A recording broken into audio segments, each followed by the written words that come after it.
All right, strap in, everybody, because today we are diving into some seriously intriguing territory.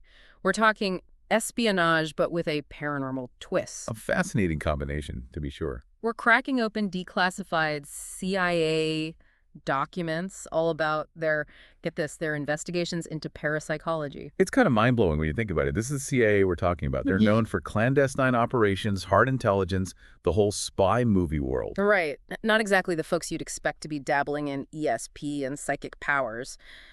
So, how did this all come about? What sparked their interest in this seemingly far out field? Well, it seems like it all started with two laser physicists, Russell Targ and Harold Puthoff. They were already involved in parapsychology research, and somehow they ended up on the CIA's radar. Okay, now I have to ask, what kind of research were these physicists doing that would grab the attention of the CIA? So one of their experiments involved a subject believed to have psychokinetic abilities. You mean like the ability to move objects with their mind? Exactly. And to test this, they had him sit near a shielded magnetometer. That's an instrument that measures magnetic fields. Oh, I'm seeing where this is going. So the idea was that if he could influence things with his mind, it would show up on the magnetometer. Precisely. And believe it or not, they claimed to observe what appeared to be a correlation between his mental efforts and these disturbances in the magnetic field. Wow, that's a pretty bold claim. But did one experiment alone really convince the CIA to invest in parapsychology research? Well, it's not quite as simple as that. It turns out the CIA's interest in this stuff wasn't completely out of the blue. Years earlier, there was a report from Oxford University that surfaced. It claimed to have actually demonstrated ESP. Really? Yeah. And this report led to something called Project Ultra A, though the details on that are still pretty murky. But it does suggest that the CIA's interest in this wasn't totally unprecedented. So ESP was already on their radar, but what was it about parapsychology that really captivated their imagination? It seems like remote viewing really piqued their interest. This is the whole idea of being able to see a remote location without physically being there. Now, that's what I call intelligence gathering. Was this a completely new concept back then? Not entirely. There were always these whispers about ESP being used in military operations, potentially even as far back as World War II. Interesting. Think about the rumors surrounding Hitler's supposed reliance on astrologers and psychics. Right, so the CIA wasn't exactly starting from scratch here. They were tapping into existing, though somewhat fringe, ideas. Exactly. And one guy who became central to their remote viewing investigations was a man named Pat Price. Okay, let's talk about Pat Price. What made him so special? Well, Price was this remote viewer, and in one experiment, they gave him nothing more than the geographic coordinates of a top-secret government facility. Wait, just coordinates, no pictures, no hints, just numbers on a page. Just numbers. And what he did with just that information is pretty remarkable. He was able to give incredibly detailed descriptions of the facility, buildings, activities, even a crane. Did they ever verify those descriptions? Were they accurate?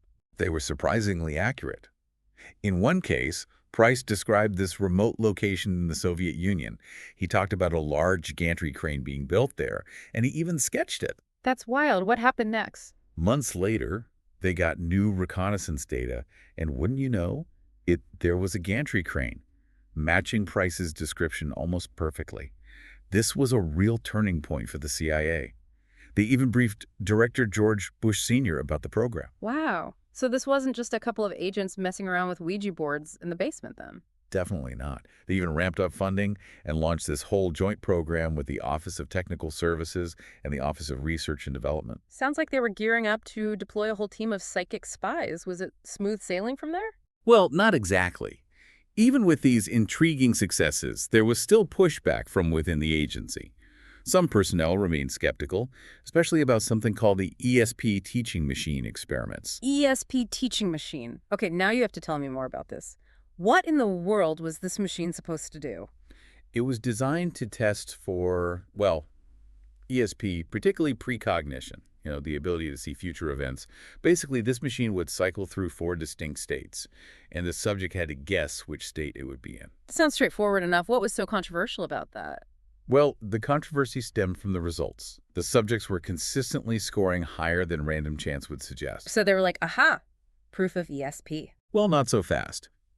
Critics argued that the subjects might have subconsciously picked up on patterns in how the machine worked, which helped them get those high scores. There were even questions about whether the machine itself was truly random.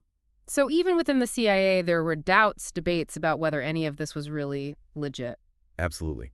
And to add to the complexity, there was something else they called the Proxmire effect to consider. The Proxmire effect? That sounds ominous. What is that? It's named after Senator William Proxmire, who was known for publicly calling out government spending he thought was wasteful. So I'm guessing the CIA was a bit worried about ending up as one of his targets. Exactly. They were worried that being associated with parapsychology would attract all the wrong kinds of attention, putting their funding at risk. So they're caught in this catch-22. Intriguing findings, but the potential for public ridicule and funding cuts. How did they navigate that? Well, they tried to shift their focus to the more practical applications of remote viewing. Specifically, its potential as a, let's call it an intelligence gathering tool. So they were determined to make psychic espionage a reality. It seems that way. There was this one case where they tasked Pat Price with locating what they called a code room, a secure communication room, inside foreign embassies. And did he manage to do it? Well, in two separate instances, he actually pinpointed the code room's location with pretty remarkable accuracy. Yeah. He gave detailed descriptions of the rooms, even though he only had access to exterior photos and those same geographical coordinates. That's incredible. Did these successes finally convince everyone and solidify their support for the program? Well, even with those successes, the funding issue never really went away. It was a constant source of debate within the agency. So it was this balancing act, right?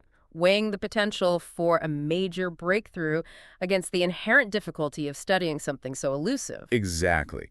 And those who supported the research argued that the potential intelligence gains were just too significant to ignore, even if the science itself was still a bit fuzzy.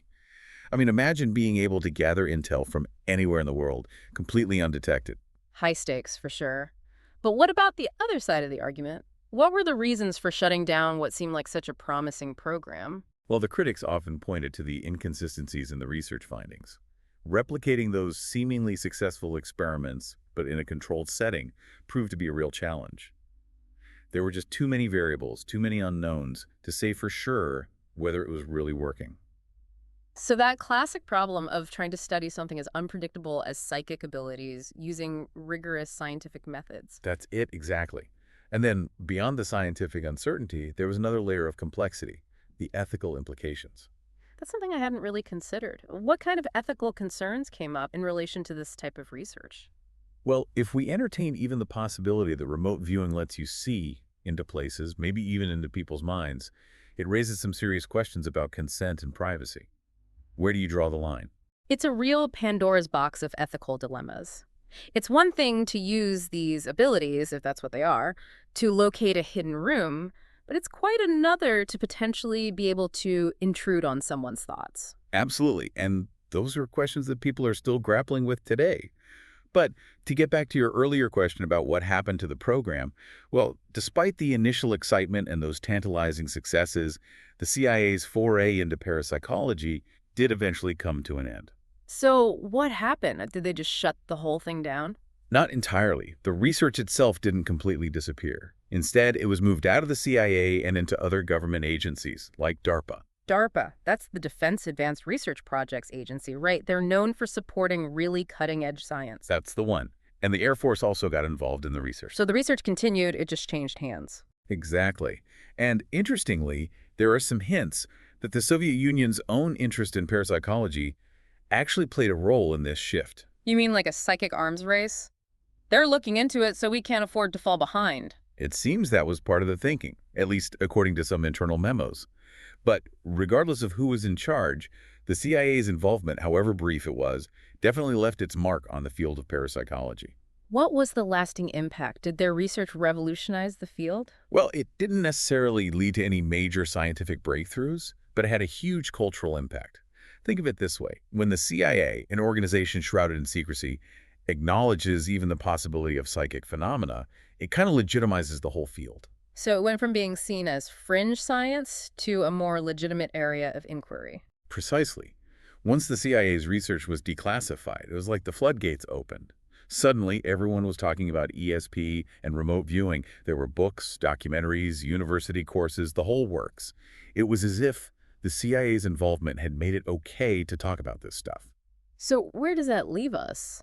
The CIA investigated psychic phenomena. There were some compelling stories, but the research was ultimately inconclusive and eventually moved elsewhere. It's a fascinating story, but what can we really take away from it all? I think the CIA's work in parapsychology serves as a powerful reminder that there are still mysteries out there that science hasn't been able to fully explain. It's a call to keep an open mind, to consider that our current understanding of reality might be incomplete. Perhaps there are forces at work, potential within us, that we're only just beginning to understand. It's true, isn't it? There's something about the unknown that sparks our curiosity, that makes us want to push the boundaries of what we think we know. Without a doubt. And I think the CIA's experiences, whether you believe in psychic abilities or not, they remind us that sometimes those unexpected paths, they lead to the most interesting questions. So what question does all this exploration of psychic spies raise for you? Hmm. Well, for me, it all comes back to the idea of belief itself, that very human need to make sense of the world. You know, we talked about those debates within the CIA, the skepticism, the Proxmire effect, the ethical concerns. It shows how science and politics, even public opinion, they're all tangled up, especially when you're dealing with something as extraordinary as ESP or remote viewing. It's easy to get caught up in the mystery, the possibility of it all. But I think it's important to maintain a healthy amount of skepticism, too. I mean, extraordinary claims require extraordinary evidence, right? Exactly. And that's where things get really tricky. Because how do you design an experiment to test something that might completely defy the laws of physics as we understand them? It's a question that still poses a challenge for researchers in parapsychology. It's like trying to capture something that's not really there, or something that's there one minute and gone the next. It makes it so hard to study. Exactly. But then again, the search for knowledge, it often leads us down those unexpected roads, doesn't it? Yeah. The CIA's research might not have given us any definitive answers about psychic phenomena, but what it did do was open up this whole realm of questions. Questions that continue to intrigue and inspire us, even today. And maybe sometimes asking the right questions is just as important as finding the concrete answers. It's what drives us to learn, to explore, to stay curious about the world and all its mysteries. I couldn't agree more. The world is a strange and wonderful place, and the more we learn, the more we realize how much we don't know. That's a great point to end on. So we'll leave you with this. If an organization as secretive as the CIA was willing to investigate the paranormal, what other secrets might be out there, hidden in plain sight? What else might we uncover if we just know where to look?